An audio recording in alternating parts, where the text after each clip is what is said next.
Hello and welcome to Rotted Reviews, and today I'm keeping up with the theme of October. The theme of October, as it turns out, is not hidden gem movies, but rather shit I didn't plan all going sideways. So I'm sitting to you right, I don't have a script, not for this one. I'm really playing this one by ear, and I'm also in pain. So I've had this crick in my neck for a while now. I got a lidocaine patch on it, and it just twinges horribly. Sucks. But regardless, part of that is redoing the visual aesthetic of the office and studio here, and I'm pretty sure that that's how I cricked my neck. Just, assembling furniture and moving stuff around and all that. I originally had this month planned. It just flares up. I originally had this month planned as hidden gem movies, and for the most part, I've adhered to that, but I really wanted to do a lot more than I have. I had a category of non-horror movies. I have a lot of notes written. The best of intentions and so forth. Non-horror movies. I'll just go through them. Cradle Will Rock, Trees Lounge, High Art, Ghost Dog, The Way of the Samurai, The Watermelon Woman, Children of Paradise, Two Lane Blacktop, PCU, Lorenzo's Oil, Bottle Rocket, and Zero Effect. There. Video done on that one. Horror movies that have gone under the radar. I've talked about a lot of these on the channel already. Dreamland, Rent-A-Pal, A Dark Song, Sea Fever, Paddock, Swimming to Sea, and Possum. There. Another video done. And horror comedies. That's what this video was supposed to be. But in keeping with October of 2022, things have gone off the rails. And the reason they have is because of the last entry on this, and that's kind of what I wanted to talk about today. Generally, all of the movies that I've listed so far and that I will list in just a second here are movies that I feel are not necessarily like the cream of the crop, the top 10 of anything, but just simply movies that I feel are underseen. So just stuff that I kind of want to bring to the forefront. Let everybody know, hey, this exists. And I think that there's some merit in that, and it's worth watching. So why not give it a look? So, in keeping with that, with horror comedies, we have a lot of fairly recognized, well-known ones: Tucker and Dale vs. Evil, Young Frankenstein, things like that.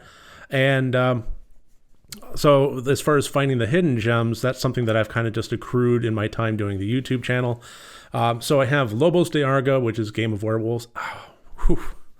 Bloody Hell, which was actually one of my favorites of the year it came out. I want to say 2020, 2021. It was fairly recent.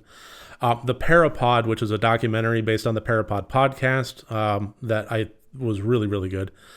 Tales of the Third Dimension, which was an anthology, and really was the last entry in the anthology that was kind of like if The Visit met a Christmas horror movie met a mountain of cocaine.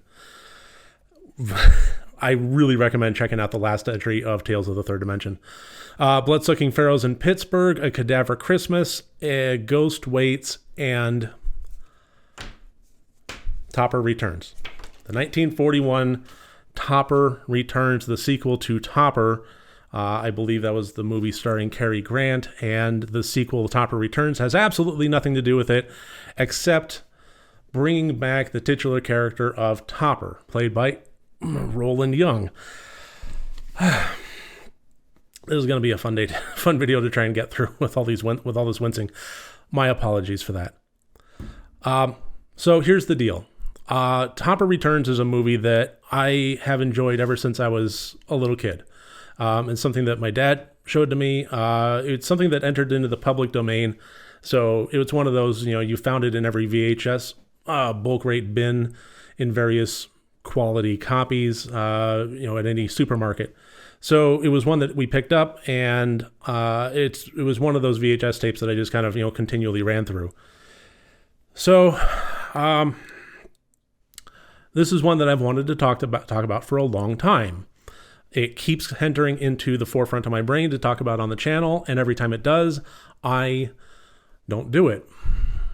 And I'm trying to break that record, or that streak, or whatever you want to call it, now. But there's a reason that I haven't brought it up, and that is because of this.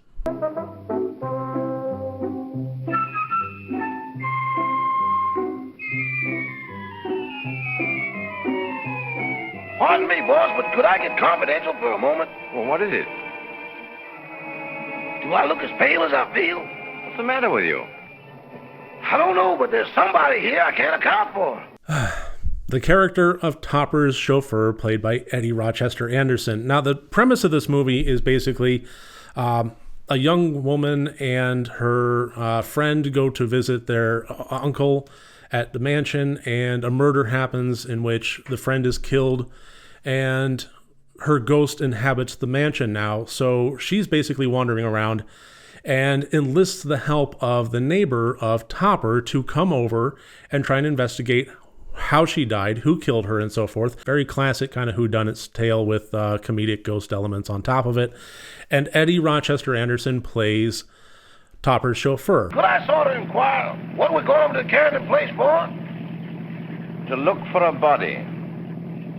Better look for one for me, too, because the one I'm using now is numb. And Eddie Rochester Anderson is probably best known as the man of many hats, accomplice to Jack Benny in the Jack Benny Show. Now, I've always been of the very strong belief that everybody finds their own metric as far as what they might find offensive, what their line in the sand is as far as what type of media they will and will not consume, things like that. And I think that that's a very personal thing, and I really don't begrudge anybody for where they stand on it. There are some folks that have a higher sensitivity than others.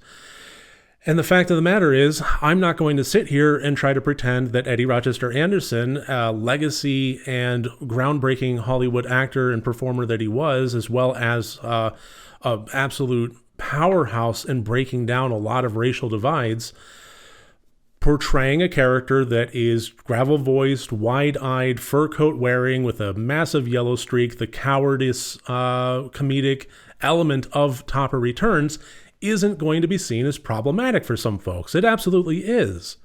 And the last thing that I have any right to do, especially being white, is to tell people that they shouldn't be offended by it.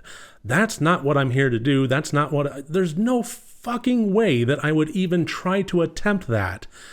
It's not my right. Likewise, as much love as I have for this movie and Eddie Rochester Anderson himself as a performer, I also don't think it's really my place to try and bring it up as a conversation in terms of, is this offensive or is it not? I think that that's really not a conversation that I should be a part of, nor is it a burden that I feel that it's my place to place on anybody else. With the systemic racism and the racism in entertainment, past and present, people of color are going through, the last thing that anybody needs is for me to try and make them the arbiter of what I can and can't absorb while assuaging my white guilt. That's not fair. But what I can do is just basically provide some basic facts of Eddie Rochester Anderson and his performance in this film and the Jack Benny Show to try and at least provide a little bit of historical context and let people make the best decision for themselves.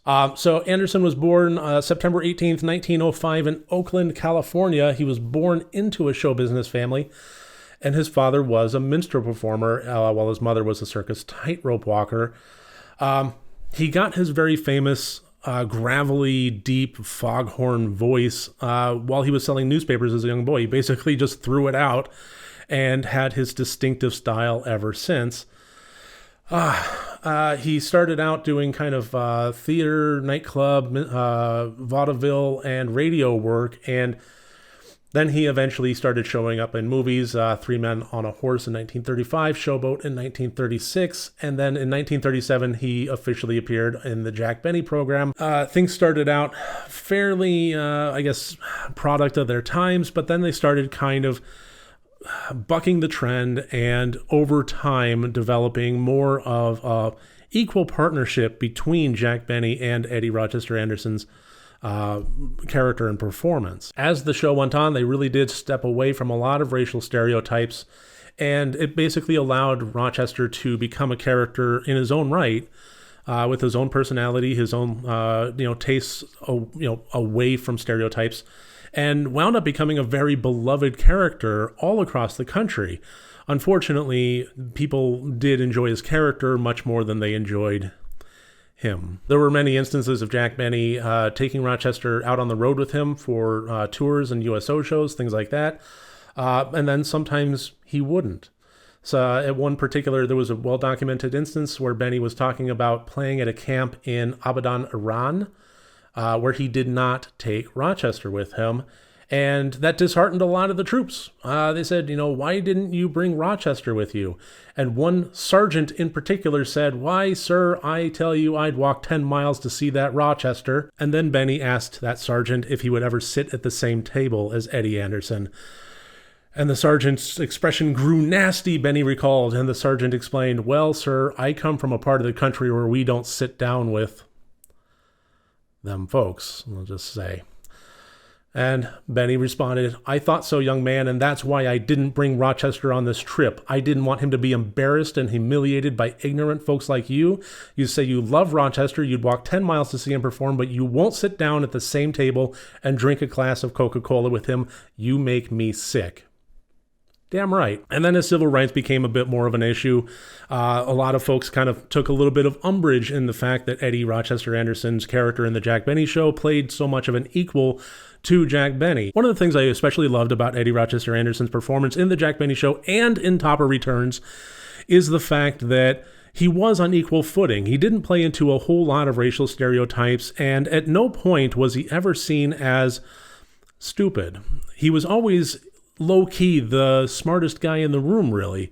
He would often take digs and jabs at his employer or the people around him and allow their stupidity to really kind of shine through and run rampant. I actually really love that character trope of the hidden smartest person in the room kind of situation, and Eddie played that fantastically. There were many characters that were absolutely flabbergastingly stupid in Topper Returns. Idiots. And fun idiots at that, but it wasn't Eddie. Those titles typically went to the characters of Topper's wife as well as the lead detective investigating the crime who shows up about midway through the movie. Instead, Eddie was basically just, like I said, the coward comic relief that was continually approaching the situation with, honestly, the level of fear and respect every situation deserved. If things are moving around on their own, I'm probably going to be scared too. I'm probably going to want to nope the fuck out of there. And if he's the only person that's actually scared by that, then that means he really is the smartest person in the room. Look, there are movies of that era that are really difficult to absorb. And there are movies that I truly do love and have their absolute bold, problematic moments. I still think that one of my favorite Abbott and Costello movies is 1941's Hold That Ghost. However, if I show that to people, there are some very cringe moments, including this one. Me and my shadow, yes sir, strolling down that avenue. Yeah, that ain't great. But I still got to say that watching Topper Returns, and especially watching Eddie Rochester Anderson's performance in it, holds a special place in my heart. And again, it's just one of those really difficult things for me to talk about, because although I don't find any overtly cringe situations such as that one I just showed you, I still cannot be the arbiter. I cannot be the person that says it's not problematic. I just can't. Nor is it really my place to go to anybody else that feels like they could weigh in on it and ask them to be the arbiter. That's not my place either. And I guess just like all movies, past and present, that approach things in kind of a difficult territory, be it Cannibal Holocaust or Topper Returns, if any part of it is viewed as problematic or crosses anybody's lines of sensitivity, I get it, and that's okay. I respect that. And I certainly don't want to be causing anybody any pain or harm by making a recommendation such as this. And without a script, if I continue talking, I'm just going to wind up rambling and repeating myself more than I already have.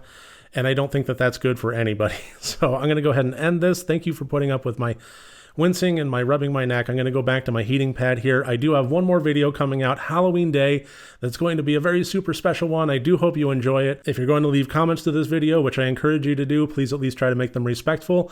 I have done my absolute level best to make the content of this video respectful. And if this is an opportunity that I have to have a learning moment, then I welcome that. I always welcome learning, growth, and the opportunity to love just a little bit more.